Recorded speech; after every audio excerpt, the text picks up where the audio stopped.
So there's that recording warning there.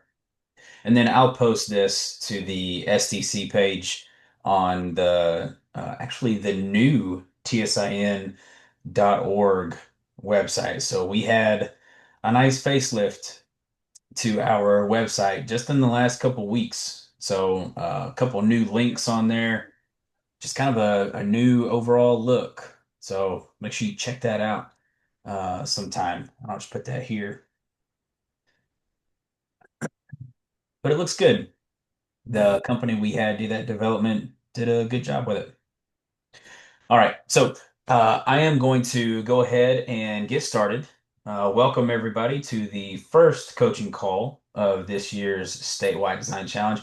Um, we still have a few days left for folks to sign up for the welcome packet and all the information. So it is possible that we'll have some people that don't get all the same information that you've gotten until after the very 1st of November. So after this call today, if you have friends or colleagues or anybody that wants to sign up for this, tell them they still have time. And I'll be honest, if they sign up a couple days after that November deadline, I'll probably still send them the welcome packet. So just tell them to try to get a hold of me.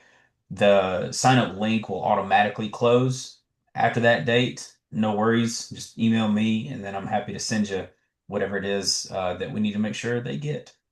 So, really appreciate y'all being here tonight. Also, want to make sure that we do say thank you to our partner this year. I saw Chelsea log in just a second ago. TWRA has been a pivotal partner for us, and I know we still have a lot of things in store for y'all as we get closer to the spring. So, very much looking forward to that. So, just want to say thank you one more time to our partner.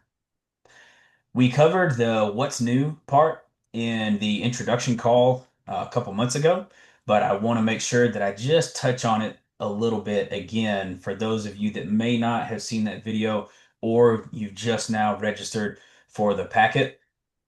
So if you've participated in the Statewide Design Challenge before, then a lot of it is similar. Not much has changed, but a couple things have. So just calling attention to that. One thing that we are going to be asking for this year with your competition submissions is some type of documentation pertaining to the PBL that you did for the challenge. So whether it's lesson plans, it's a whole unit, if it's just the PBL template filled out itself, there's no particular format that we need for that. We just would like something, documentation showing here's how this particular teacher did it. And, if they're at a STEM designated school or if they're at a school that's working towards designation, or if they're a school that's in a rural area, it helps us answer questions like, well, we live here. How might we do this? Boom. Now we have an example of what a teacher in that specific area did. So when you submit for the competition, you'll see an additional space for you to put those documents. So no worries. You'll just be able to upload those PDF, JPEG, Word file, however you need to. Another thing that's new is that if you do make it to the state level competition, we are going to have a poster session at the TSIN Summit well, not this, but next May. In Teacher World, it's this May, so I get that.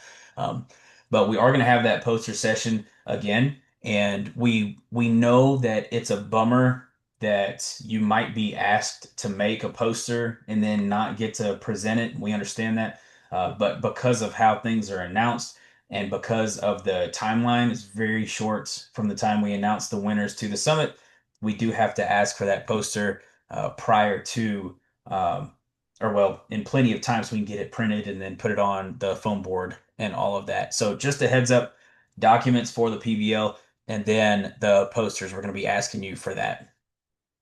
Okay, so tonight, or well, this afternoon, is all about best practices. And I see three teachers on here from winning groups last year. So, Miss Antonia Miss Bryce AG and Miss Elvia is here. There go the animals. My children are getting off the bus right now. So sorry if you can hear my dogs in the background. Um, some of the best practices that we have listed. We're going to go through three of those, and then I'm going to turn it over to the teachers to kind of talk about that. So the first one here is having a plan for your competitions. So I'm actually going to turn it over to Antonia so she can talk about how she does competitions at her school. Antonia? Hi, everyone. So I teach at DBXL in Kingsport, Tennessee, and it's a high school STEM program of choice. Um, we've been doing this for several years. I think this might be my sixth or seventh year doing this. I love this challenge. It's a great opportunity to bring in not just the hard skills, but a lot of the soft skills. And so I probably am a little extra with our competition because I approach it from the live presentation standpoint.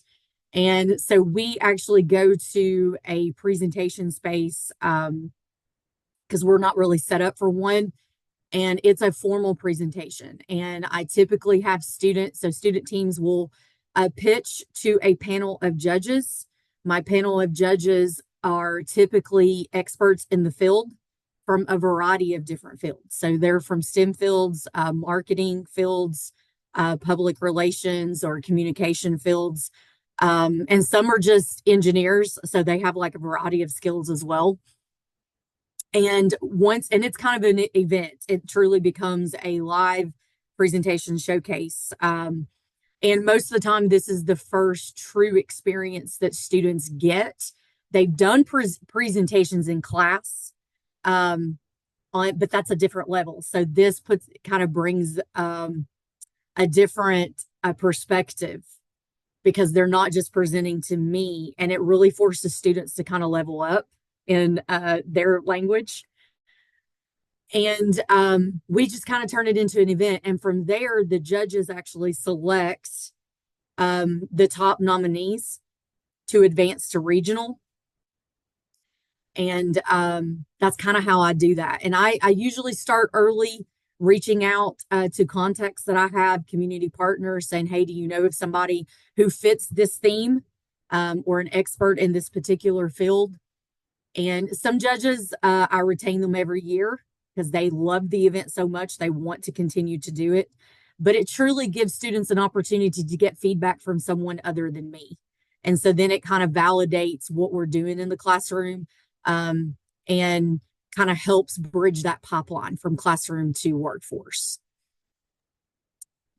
Are there any questions? I could probably talk about this more, but your time is valuable. Yeah, we have a time and a moment. If you do have a question specific to one of our teachers that talks tonight, put that in the chat, and then we will make sure that we address that. So thank you very much. And every time that y'all submit your competitions, you can tell like this is definitely not in a regular classroom. So it's always interesting to see how y'all approach that competition. So it's nice to see that. So yeah, getting approval early for the competition if you know that some students need to be in a certain class or out of a certain class at a certain time, making sure that you have that necessary approval. That way, that competition piece kind of goes smoothly for you. As Antonio said, inviting partners, giving them plenty of notice, and then where's your competition being held? There's no extra points or higher. There's no higher level for having it at an outside venue or a different space, but just whatever works best for your situation. So just some things to think about there.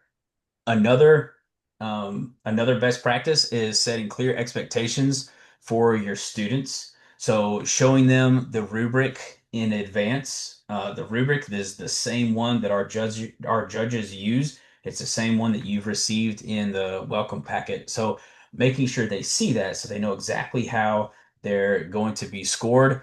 Having them check in with you on a scheduled time frame could be helpful in the aspect of they know next Tuesday at 11 o'clock, right before their lunchtime, they need to come in and talk to you and say, here's where we are with our project. So that might be something that you find useful. And then be sure they understand the goal.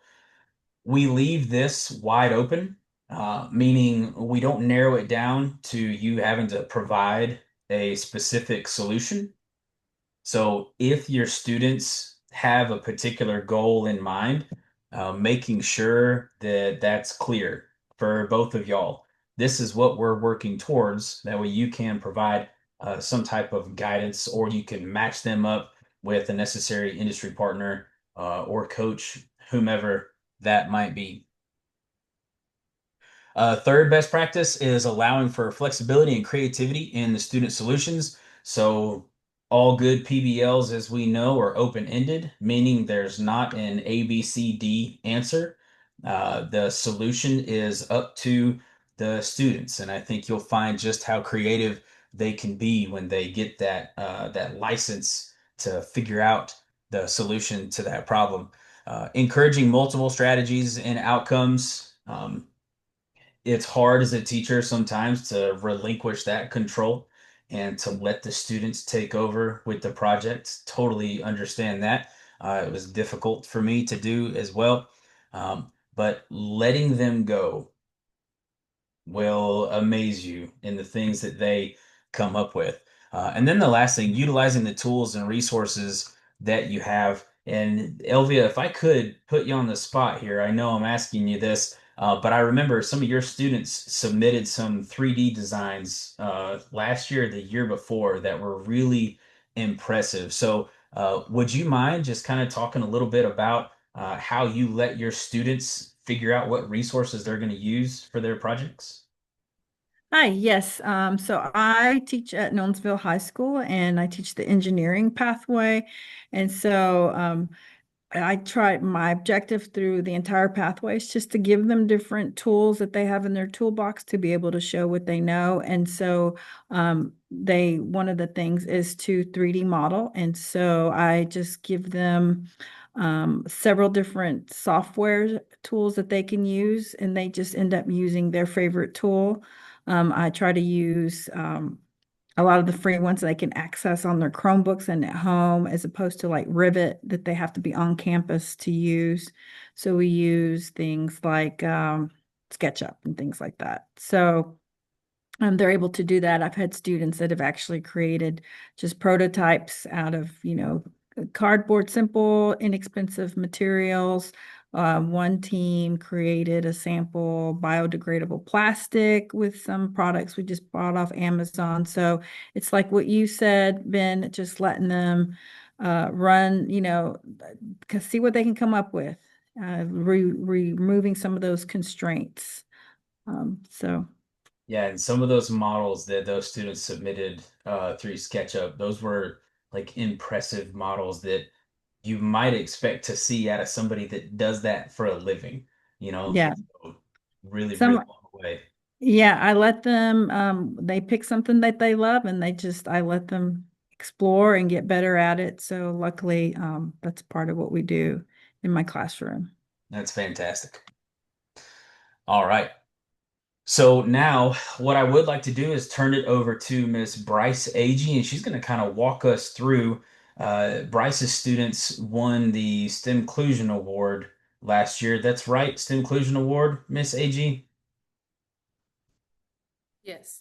Awesome. And so she's going to talk us through just kind of her method, how she laid it out, and really just anything that she thinks is helpful for y'all as you go through the competition this year. So Bryce is going to talk, and I see a question in the chat already, and I'm going to address that right after Bryce is done doing her spiel. So Bryce, I'll turn it over to you, and then we will address all the questions in the chat.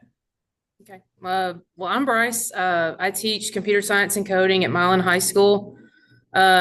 Whenever we start talking about the statewide design challenge, I just introduce what it is, why we're doing it, and the outcomes of actually doing it. What are the good things they get out of it?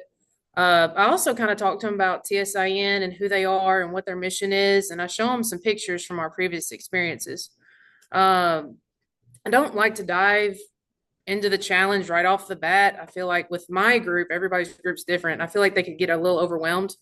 Our middle school teacher does a really good job. Our robotics and STEM teacher does a good job of like talking about design thinking and the engineering design process. But of course, when they get to me here, it's all forgotten. So, and I'm okay with that because I kind of get to show them my expectations with it. So we really start with square one with this.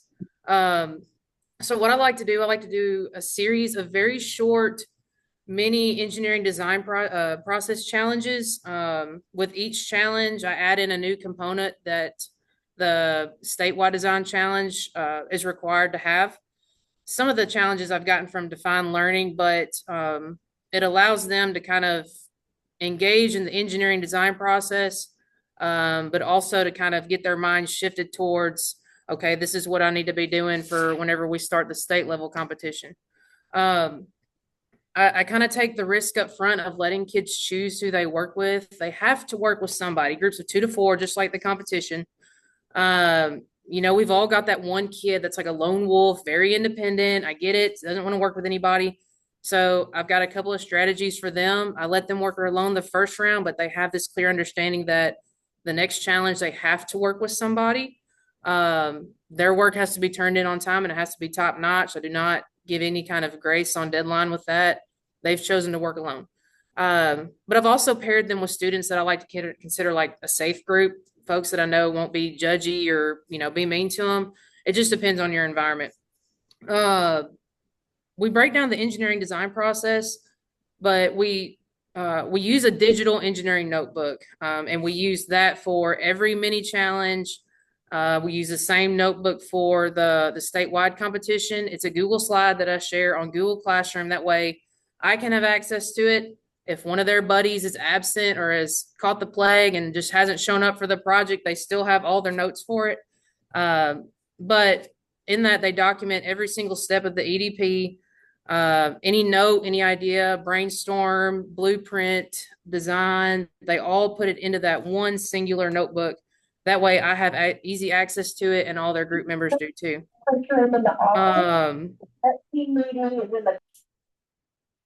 Each challenge, little beginner challenge that we do requires a notebook. Obviously, they have to work in groups of 2 to 4. I also have them a rubric for each project just so they get used to doing that. We cover each one before the challenge starts and it's posted on Google Classroom so they can reference to it later on. They also have to present with each challenge and they also have to reflect. We start off small. The groups have to design a backpack. Takes about 1 to 2 days. They run through the scenario. They document what the problem is along with constraints. In that notebook, they put in any kind of ideas and research their group comes up with. They draw a detailed 2-dimensional blueprint. The drawing has to include feasible dimensions for that backpack, along with any kind of features that are innovative but attainable. They also script their presentations and document their reflections in that notebook along with that project. Whenever we talk about public speaking, it's one of the biggest fears out there. It's on up there with like claustrophobia, spiders and dying. So I like to ease kids into public speaking. We do 2 different things. Both are very successful. I like to do what's called a presentation mixer, where a group pairs up with another group, give them about 5 minutes, and they go through their spills. They listen to each other. They practice their presentations with the timers up. They go to 2 different groups. So the groups are bigger and they're presenting to more people. The goal is to have each group present to all of the groups, kind of in clusters in a small setting before presenting whole group, because it's just a little bit easier to ease them in that way. We've also done speed presenting, very much like speed dating, where some groups are stationary, some other groups are set up and they rotate. They still present to each other and they're all set up to present to whole group at the end, and they're a little bit more comfortable with it. At the end, I bring them back and put them in their individual places, preferably separate from their partners, and they answer reflection questions in their engineering notebook. These are questions like, what would you change? What was a challenge for your group, whether it was personality conflict or project-based? Would you work with this same group during the statewide design competition when that project comes up? Every question or every answer they have has to be supported. And I let them know up front that these reflections are just between me and them. Individually, I get a lot more honest feedback that way. We then discuss whole group, any kind of, challenges that they faced together, and how they pivoted or overcame it. That way everybody can kind of hear that aspect of it. We'll do a quick food truck challenge, except this time we add in some graphic designing elements, whether it's a menu, a logo, truck design. They also have to email teachers for feedback on their ideas. That way we can kind of start implementing that resource category of the SDC rubric. Again, we present, we don't do the mixers or the speed presenting again. It's just whole group. And then we discuss things. Lastly, we do a tiny house challenge. Still work through each step of the EDP. Everything is still heavily documented in the engineering notebook, the same one. They have to include more information. Now they really start citing their sources, like, copying down names and websites, credible website sites, and we have an AI discussion about that. They still email teachers for feedback. They get to use 3D builders to create a digital rendering of their tiny homes, and then they use recyclables to build a 4D prototype, which is kind of where we're at right now. After all those challenges, we start the statewide design competition. We run through the prompt, we dissect the rubric, we talk about what each day is going to look like. Some of our local TWRA folks are going to come in and talk to our classes, along with some folks that I know that are in conservation committees. So that'll be helpful in giving some different insight. The kids will next research possible solutions and ideas with their groups. Anything they have come up in their little brains, they put in that engineering notebook. The rubric is going to be posted on Google Classroom, so that way they refer back to that to make sure they're kind of tracking their trajectories and on track. They also have to, and I always stress this with each challenge, they need to be innovative and creative, but it has to be attainable and achievable. But I still want them to think outside the box, but just kind of realistically. They then research some people in our community, whether it's, here in Milan or in our region or in our state, depending on their focus or their topic. They research companies and people that could help them with this project or their idea. Each person in the group is in charge of coming up with 5 different resources and their contact information. They also have to generate a list of questions to ask those people. So each person in the group is in charge of coming up with 10 different questions that pertain to their topic to ask these people. So then I take their questions and I take their resource list, and then I send out the questions to these people. We have a network limitation with the kids' emails where they can't email anybody outside the district. So I do that lifting for them. Once the feedback comes back, I give it back to the kids. They put it in their notebooks and they use it for the production of their project when they start designing. Just like someone else said, Miss Elvia, I think it was, I leave the creations up to them as long as it meets the TSIN requirements and as long as there's time, they can always go beyond it. But blueprints, graphics, apps, reels, coding, any kind of prototype, any kind of website, I really don't like limitations, but as long as they're meeting the requirements, it's all good with me. My group last year, they, did the blueprint of their gym. They did a digital rendering of it. Then they actually built one. They made a website. They tried to get an app started, but they ran out of time. So they went all out. Then they create their slides. They present their slides to the class. But I also have them record themselves with just their audio using like Screencastify or something. And I have them do this because and I haven't figured out a way, and Antonia, this is where you might kind of help me. I haven't figured out a way to implement this demonstration and voting process during the school day or even outside of school hours.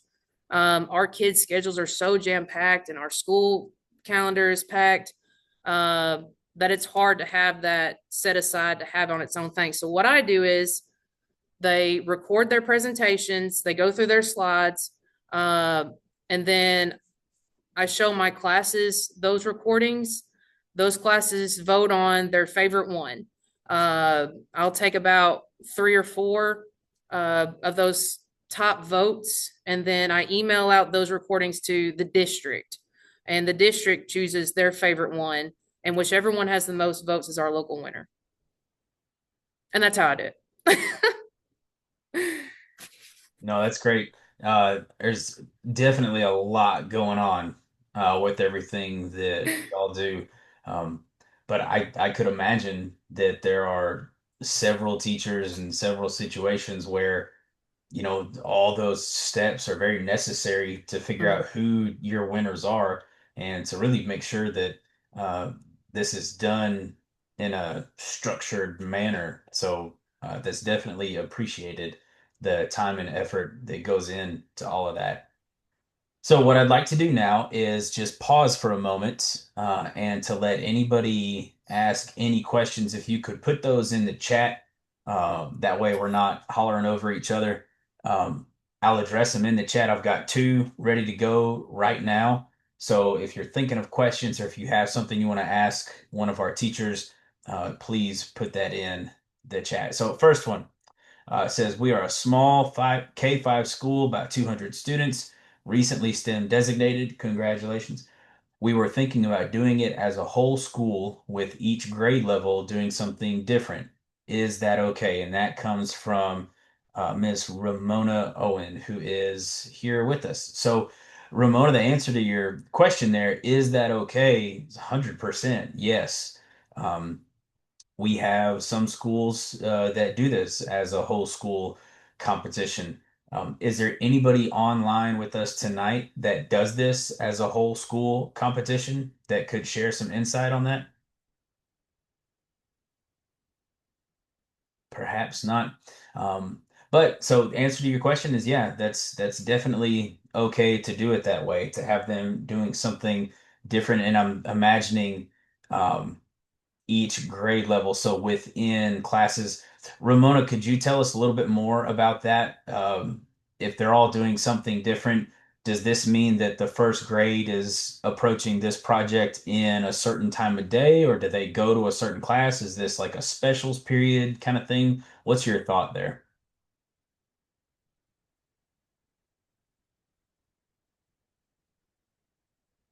And Ramona, it shows that you're not muted, but we can't hear you if you're saying anything.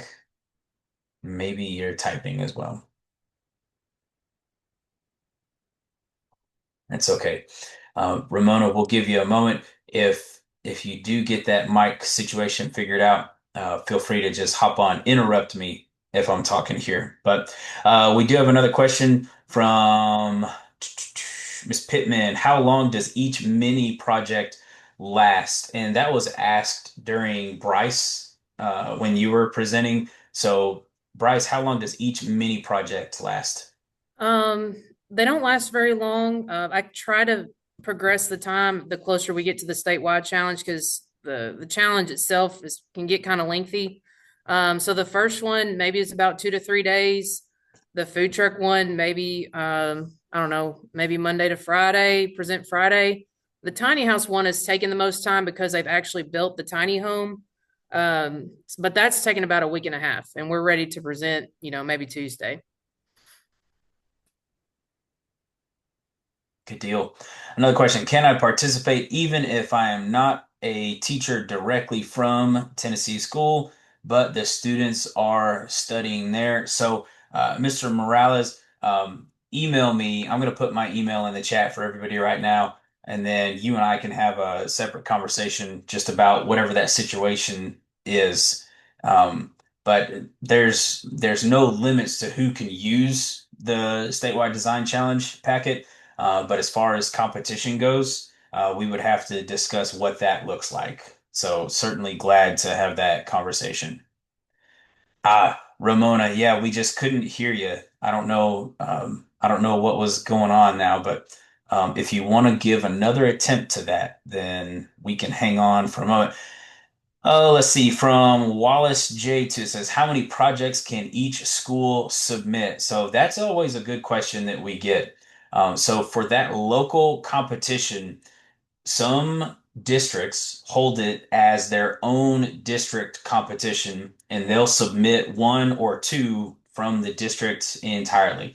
What we see most often is individual schools submit their winners. Sometimes we get requests like Ben, we had two that tied for first place, and they were both so great. We couldn't find that difference between the two. Um, and we understand that. So submit both of them. And what I usually do is I ask you to label them one and two or A and B, and then we take both of them into consideration. And then we have a side conversation. Um, if you had to choose which one would be over the other, let me know that so we can have that second submission as the backup there. But we've gone up to two before, and that's where I'd like to keep it because we do get a lot of submissions. So we ask for one, but if you've got two because they are that great, then we will take two. All right. Oh, Ramon, okay, says we're having a watershed organization come out on Monday, November 3rd, and then kick off the competition on Friday in each classroom. We wanted to compete as one group, K through 5. So, Ramona, I think what I'm hearing is when you submit your local winner, it might be a first grade group or it might be a fourth grade group, just depending on how the competition goes. Am I right on that? We'll see her response in a moment. Okay. And then Chelsea, our partner with TWRA, she has to hop off for another meeting, but she says, thanks for sharing these best practices. Very impressive. Let's see. We at TWRA are so excited for this challenge and to be a part of it. Please let us know if you have any questions or how we can help you. Ben's got our info. I certainly do. She says, good luck to everyone as you embark on this challenge journey. So wonderful. Okay. All right. Anyone have any other questions? We've got three teachers online tonight that have had winning groups. So this is a good opportunity to ask them, like, what'd y'all do? How'd you get to that state level competition? And once you got there, uh, what did you do?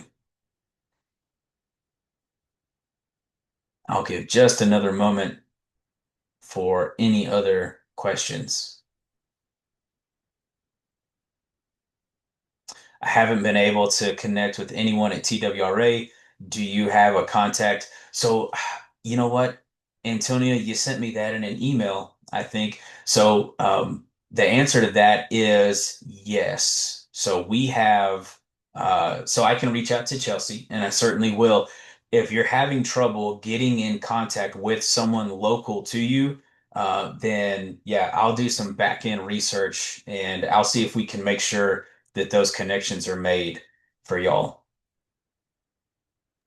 And then Ramona, oh, go ahead, Antonio. You were going to say something? Yeah. So I submitted a request through the website through Okay. that original link that was sent. Yep. But and I even checked our Barracuda filter and nothing has come to me from that. But Okay. I have had a hard time like pulling in a guest speaker for this one. Hmm. And so I was wondering if you had somebody, but I think it's a lot of it is because the government shut down. Because some Okay. of my contacts that I had used from NRCS, who are all about conservation, I did get emails that bounced back that they were out of office due to furloughs. So I wondered if that was the same thing with TWRA, but Gotcha. there should be state level, not government. Yeah, I couldn't speak specifically to that, but we can certainly try to figure that out and see what's going on there. Yeah. All right. Ramona typed in, she says, kind of, oh, okay, so the one group for the K through 5, I think our principal was talking about one for the entire school with each grade level doing different things. Oh, okay. So yeah, you can do that. Or Ramona, if since y'all are doing different things, you could submit one for each grade level, or I'm sorry, one for each grade band. Um, yeah, I'm seeing your question because you're doing different challenges. Um, yeah, I think you're spot on. I think submitting one for the school is what would be the best match for y'all because it would fit within that grade band. So yes, one for the entire school with each of the grade levels doing different things because we're going to get a lot of different submissions. People are going to approach this in several different ways. So think the answer to your question is yes. Even though you're doing different projects, submit one winner for your school.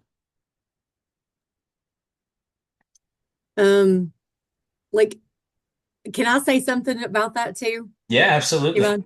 So I was thinking when she said her first message that you were wanting to do like maybe mini competitions within like each grade level. And if you did that, then you could submit like your top two and then have somebody vote. So you could do like do your best or your top two from each grade band or grade level. And then what if you had like a mini showcase and your top two or three from each grade level presented, and then that's where you submitted your one from? Yeah, that'd be interesting, If you're only wanting to do one. right? Let's see. Here in Memphis, this is another comment in the chat. Here in Memphis, we have the Wolf River Conservatory and Clean Memphis. Can we also partner with them? You can. This year's focus is terrestrial. So finding that connection uh, would be something that you could do. Someone asked for elementary schools, do you have deadlines for each stage of the engineering process or just give them the final project? How long do you practice presentations? So I think that question is deadlines for each stage within the project itself. Okay, you have 2 days for brainstorming, like you have 2 days for ideation or uh, like the build phase of it. I see. That's really going to be up to you. Whatever works best for y'all. How long do you practice presentations? Um, Practicing presentations is going to be important. Any of the state winners that we've ever had, you can tell that those students have done that presentation before. It wasn't their first go. Even when we get those recorded submissions, you can always tell that they are practiced. Those students are well versed in what they've done. There's a very good connection with the students. They talk with each other, not over each other, and that's very apparent. Any advice on what we shouldn't do and what would be a serious mistake in the competition? My biggest piece of advice of what you shouldn't do, uh, interestingly enough, would be to not have your students check in with you. Um, if you're wanting to identify your local winner as someone who's got a good chance in competing, um, I would make sure that they are going to do a great job representing your school. So having your students check in with you throughout the competition is going to ensure that they're going to produce a strong product. Um, if you have a lot of mediocre projects, I hope this comes out the right way, and you identify the best mediocre project, they might be out of their league when they get into the competition itself. Okay. Ramona says, not many competitions. I think I need to get more clarification on her vision, and that's great. That's fine. Ramona, if you want to have that conversation, then email me separately. I can pull in one of our teachers that won last year, and we can have that conversation as well. So no problem there. Okay. This is how involved are other teachers in their student projects? These are high school juniors. I don't want this to turn into my project by doing too much. Man, that is so true. How do you keep your students doing the heavy lifting on the project? So, Bryce, Antonia, I don't know if Elvia is still with us or not, but do either one of y'all want to kind of speak to that, making sure this stays a student project and not a teacher project? Um, so, and it is hard. Students this day and hour, you got to do a lot of nudging. I do walk them through it. We do it as a class. So my STEM 2 and 3 are hybrid. So they're in, well, they're not hybrid, but they're in the same class with me. So we're all doing the statewide design challenge. So my STEM three, they take it a little bit deeper, but I think for me, like I facilitate, like I lead them through each phase of the design challenge and what they need to do. I kind of take more of a Lean Six Sigma approach with it. I don't know if you're familiar with Lean Six Sigma, but it fits right along with design thinking. Sometimes it is like pulling teeth, um, but I give them, so for every phase that we go through, they have a set of documents that they have to complete. And it helps with the project management aspect, but it also helps walk them through what they need to figure out and to have in their presentation. So I do have deadlines and check-in points with them. Um, and we meet every day anyway, so it's a little bit easier on my end to kind of manage that. Um, but sometimes it does take longer than others, depending on how deep we take it. And sometimes I kind of force them to take it deeper, probably than what they would. Um, and that's probably just me personally, because I'm like, no, like you have to find hardcore evidence that this is a problem. It's not just a problem that um you think is a problem, but you got to fact check it. You got to bring me like evidence that this is legit an issue in the state or in our area. And so sometimes it is me nudging them and me pushing them to think deeper and to identify like a root cause of something. And I sometimes I ask myself, am I being extra? Am I leading a little bit? But in the end, students come back and thank me for the nudges. Last year, I had two teams that their projects is going to get implemented by the community.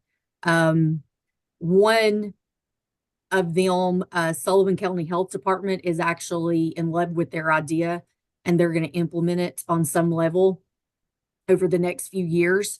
So by me nudging them and kind of pushing them, like it has been a game changer for them, because this was a group of students that is from project area and would not have pushed and didn't want to do the statewide design challenge in the first place because they didn't want to present. They were not comfortable presenting.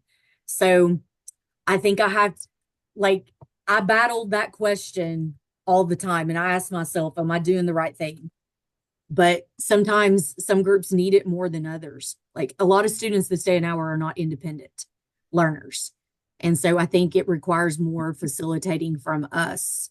And that's a hard balance to have. But sometimes my success comes with bringing in mentors. So in addition to guest speakers, I try to reach out to people for not just to judge my final presentation, but also to mentor students.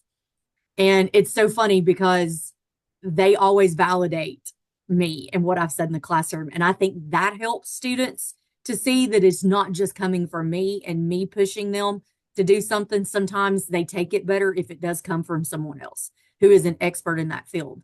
And so that also helps me to align with industry and know, well, am I facilitating this too much, or is this something that they would also be doing in the workplace? So I don't know if I just talked in riddles or if I answered that question or helped at all. No, I think that was great. And that goes back to setting the clear expectations on this is your project, not my project. Even sending home a communication letter to Yep. parents can be helpful. That way, if it does come to the conversation of you did not fulfill the expectations for this project, thus, this is the grade that you've earned. It's not a surprise to anyone. Here's what was expected, and here's what happened. Now there's clear documentation that the grade or the mark or whatever it is that they're getting from this is why that happened. So that would be my suggestion. Yeah, I love the idea of bringing in mentors. It puts that real world feel to the project, and it lets those students know there are people that make several thousands of dollars a year because they do what my project is. They do this for a living. Yeah. Like this could be a potential career for me. Mhm. So just just a thought behind that. Yeah. Okay, great conversations so far. I am going to move forward. Can y'all still see my screen there? You should see what looks like a poster. Okay, so this will look familiar to some of you. This is an example of what we will be asking for if you make it to the state level competition. This is what we used for the poster session. And you can see our partner last year was Health Trust. So this year you would see the TWRA logo hanging out, and then different prompts and things. So parts of this will be different, but really it's just the content that's different. So just kind of giving you an idea of what it is that we're looking for. The poster session doesn't have to be a big scary thing. It's just we give you the template for the poster and then we ask you to fill it in. Um, Take pictures of student projects as they're happening. Eventually, you might need them for the poster session. So, um, just showing you an example of what that looks like in case you get to that point to where we ask you to make one here. All right, what's next? Um, I made sure that I attached the correct timeline. I think there was one version of the timeline that came out where the January 12th date had the wrong description on it, so I apologize about that. But that's since been fixed. So uh, anything that anyone's gotten recently should have the correct timeline on there. But the actual next thing is November 3rd. If you're on this call, then you've already registered for the welcome packet because you've gotten the link to this Zoom here. After that, nothing's really going on in December. We know we've got some testing, some schools that are on that semester schedule. And then Christmas break happens, so we understand that schools are out for a while. But when we come back near the beginning of that second semester, January 12th is going to be the second coaching touch point. During that call, I'll go over a bit of the information that I did at the beginning of this call, but I am going to get into the submission process because by that point, some of you will be ready to submit projects. You've already identified your local winners, so you'll be ready to enter that regional competition there. Sorry, I didn't mean to go forward. Um, But don't be alarmed if you're not ready to submit during the January 12th call. That's okay. Ben, we just didn't have time to do our competition in the fall. We're doing it this spring. As long as you have it submitted before that February, early March deadline, then you're fine. Nothing says that you have to have this thing done by January. That's just going to be the call to say, here's how you do it once it's finished. Some of you may be finished right now, and that's perfect. You're sitting on go with that video or that project that you're ready to submit to us, and that's great too. So just a heads up there. It'll be the same Zoom link. I'll send out the reminder email. It'll be the same time, 3:30 Central Time. So just be on the lookout for that. If you're marking calendars, then you can go ahead and put that in there. So with that, we're going to conclude here. We've got about 10 minutes left. If you have any questions for me, if you have any questions for any of the teachers that are online with us tonight, then please feel free to hang out and ask those. Um, and if you have anything that you want to ask in an email after this, please feel free to reach out to me. Okay, so I'm just going to leave the video call open, but y'all are free to go. Not that I was holding you here anyway, but it was good seeing everybody. I am going to stop the recording, and then if you want to hang out and ask questions, then feel free to do that. Y'all have a good night.